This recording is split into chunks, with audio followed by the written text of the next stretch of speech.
Pag hindi kumakain, pag ayaw matulog, sinasabi, tatawagin ko ang pulis.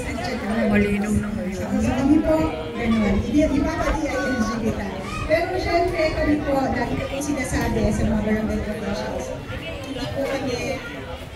hindi po kami nagpaparusa, hindi po kami nagkakaso sa mga barangay officials. Pero kung mali naman po talaga na ginagawa nila at sama na po sa kanilang tungkulin yung kanilang ginagawa. Medyo tinatapik na po namin ang mga barangay officials. At kung talagang kasuklang-suklang na yung ginagawa ng mga official, barangay officials, kami na po mismo ang nagpapayo doon sa nagre-reklamo na mag-pursue na or magsampa na ng kaso sa Sangguniang Panlungsod or sa Ombudsman. Pero kami po ay patuloy po na nagbibigay ng gabay at lubay sa ating mga barangay officials. Sana hindi po takot sa akin ang mga barangay officials.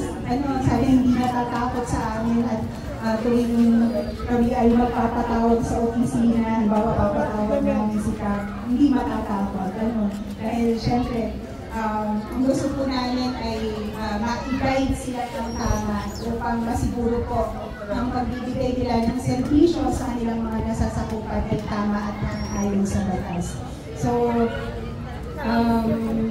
siguro po hindi ko na po masyadong pakakahabain ang aking mensahe. Ang importante po, marinig natin lahat ang reporting ng ating mga barangay officials. So sa mga residente po ng Barangay 60, ang hihiligin